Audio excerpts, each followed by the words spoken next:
हजरात, ईरान का ऐसा लग रहा है बुरा समय है। ईरान में इस्फहान में एक वेयर हाउस पटाखे का जहां धमाका हो गया। धमाका इतना खतरनाक कि 3 लोग मौके पर ही मारे गए और कई घायल। हालात ऐसे हैं कि इसको हादसा कहने का और हादसा मानने का दिल तो नहीं कह रहा है, लेकिन ईरान यही कह रहा है कि यह हादसा है।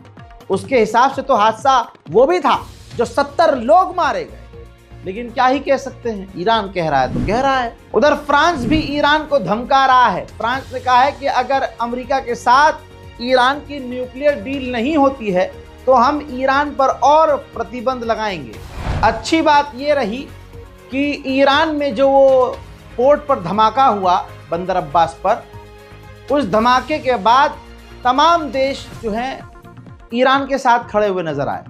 प्रोसेस होता है ये, जैसे हमारे यहाँ देश में लगभग सारी दुनिया के जो है एम्बेसडर मौजूद हैं, तो ऐसे ही ईरान में भी जिन जिन देशों के साथ ईरान के अच्छे संबंध हैं वो वहाँ पर वो देश अपने एम्बेसडर भेजते हैं सब देशों के।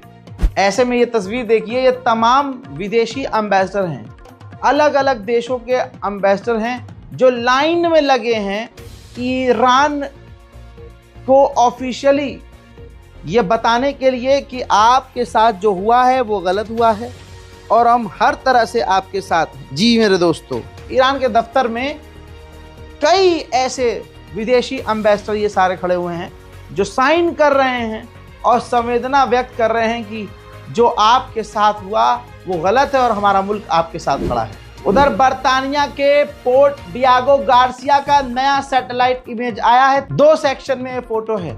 ऊपर वाले सेक्शन में देखिए परमाणु बॉम्बर, कई तरह के परमाणु B2 बॉम्बर तैनात हैं। इसके अलावा जो नीचे आप तस्वीर देखेंगे, जिसको एक एरिया जिसका हमने जूम कर दिया है, इसमें न साफ नजर आ रहा है कि उस पोर्ट पे जो समुद्री एरिया है, समुद्री तट है, उस पर USS जॉर्जिया युद्धपोत अमेरिका का तैनात है।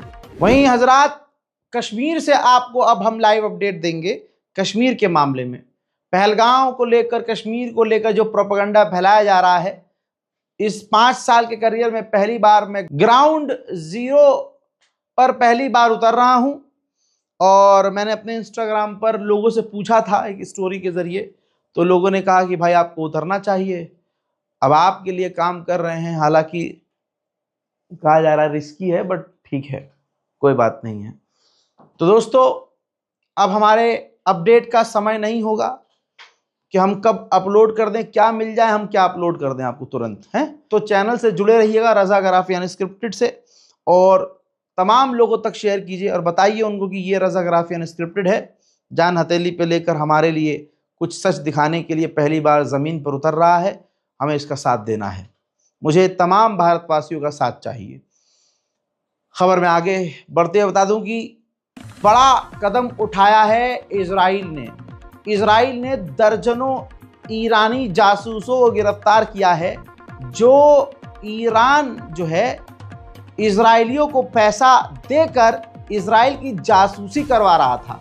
ऐसे में एक इजरायली व्यक्ति को तो 10 साल की सजा इजराइल की कोर्ट ने सुना दी है, क्योंकि उस व्यक्ति को सुपारी दी थी ईरान ने कि तुम नेतन्याहू को कत्ल कर दो। इसके लिए मोटा पैसा ऑफर किया गया था। वहीं एक्स मूसाद, पूर्व मूसाद के चीफ ने भी कह दिया है कि नेतन्याहू को हर हाल में ईरान को परमाणु हासिल करने से रोकना होगा, चाहे हमला करके चाहे डील करके। उधर ईरान के ऊपर अमेरिका ने और पाबंदी लगा दी है। एक तरफ बात कर रहा है, एक तरफ पाबंदी लगा रहा है। सिर्फ इतना ही नहीं, अमेरिका ने चाइना की और उन कंपनियों को बैन कर दिया है, ब्लैकलिस्ट कर दिया है, जो ईरान को फ्यूल दे रही थी और हथियारों के पार्ट्स देने का इल्जाम उन पर भी लगा है। आप सभी को पता है कि यमन के लड़ाकुओं की मिसाइल के खौफ से अमेरिका का F-18 समुंदर में बचते बचते डूबकर तबाह हो गया। अब मजे लेते हुए ईरान ने अपने यहाँ तेहरान और अलग अलग जगह पर ये बैनर लगाया है, जो यमन का कल्चर का हिस्सा है। उनका जो खंजर, वो खंजर आप देख रहे हैं अमेरिका के F-18 के ऊपर है और अमेरिका का F-18 जो है समुद्र में डूब गया है। इस तरह से ईरान जो है मजाक भी उड़ा रहा है अमेरिका का। ईरान की तारीफ मैं नहीं करता हूं, दुश्मन अपने मुंह से डर जताता है।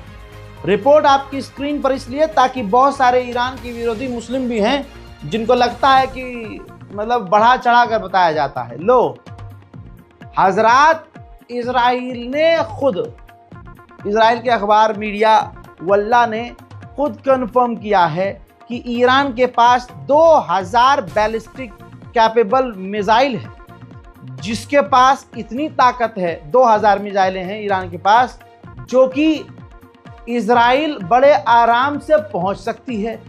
इसलिए ईरान को हल्के में लेना बेवकूफ़ी होगी। इजराइल और अमेरिका प्रोपेगेंडा अब नया ये चला रहे हैं और मीडिया को ये बता रहे हैं कि इराक के अंदर ईरान जो है बशर अल असद के समर्थकों को ट्रेन कर रहा है। हजरात मोहतरम, ईरान स्पेशल रिपोर्ट में फिलहाल के लिए इतना ही। इस रिपोर्ट को शेयर कीजिए, मेरे लिए दुआ कीजिए कि जम्मू कश्मीर में रहकर, पहलगांव में रहकर और तमाम सेंसिटिव इलाकों में जाकर आपको लगातार जो भारत में पहलगांव के खिलाफ, कश्मीरी मुसलमानों के खिलाफ, हिंदुस्तान के मुसलमानों के खिलाफ प्रोपेगेंडा फैलाया जा रहा है, मैं आपको सच और दुनिया को सच इसी तरह से दिखाता रहूं। चैनल को सब्सक्राइब कीजिए। जय हिंद।